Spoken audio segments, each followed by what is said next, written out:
Day 34, and in this last section, we're spending a lot of time on Sunday's resurrection and the days after. So I know that we haven't reached Easter Sunday yet, but the title of this is Good Morning. When the Sabbath was over, Mary Magdalene, Mary the mother of James, Salome brought spices so that they could come and anoint Jesus. Mark 16, 1-4. And we can imagine during that short period in time where his followers, his beloved friends, his family would have set out brokenhearted to embalm Jesus's body because they had to wait after Sabbath to go back, and they're wondering, of course, how they're going to roll the tomb away, and they're wondering, of course, why none of the disciples offered to come and roll the stone away for them. And it's very likely that the disciples were still afraid to come, thinking that they would be they would be connected to Jesus and be questioned as well and maybe arrested.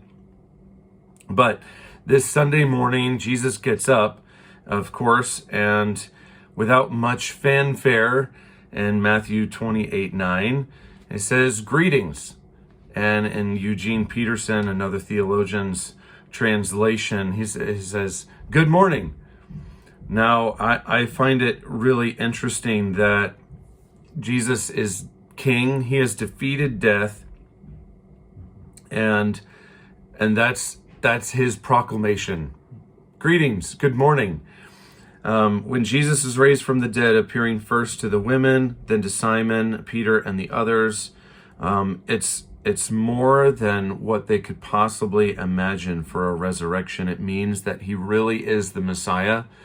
Without a shadow of a doubt, they know that something big has happened, that something bigger than even their perspective.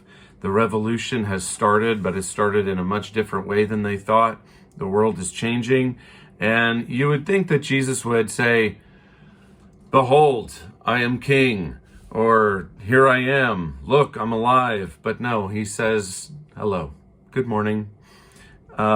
So, you can picture the women who are looking, just around the corner at the tomb, and then all of a sudden the rock is rolled away, and Jesus stands before them, and basically, in the author's words, "Were you expecting someone else?" And in 28:10 of Matthew, Jesus says in the Message version, "You're holding on to me for dear life. Don't be frightened like that. Go tell my brothers that they are to go to Galilee and that I'll meet them there." He relates a story of him and his wife telling his kids the resurrection story, and the night before, they told them the story leading up to his death, and they waited until the next morning to tell them that he had resurrected, and they made a big breakfast. And when they told him that he was alive, they couldn't contain their excitement, and his son started running around, and his daughter joined in, and he said, it helps me see the kind of fervor, the kind of delight that his friends and family would have had as well. It shows us the simple childlike joy that comes about when we hear that Jesus is alive. The women come to take care of his body, and instead, Jesus shows up to take care of them instead, to wipe away their tears, to undo their deepest sorrows, to let them know that their greatest enemy of all, death, has finally been defeated. And the very first thing the resurrected King Jesus said was, "Good morning." And it was.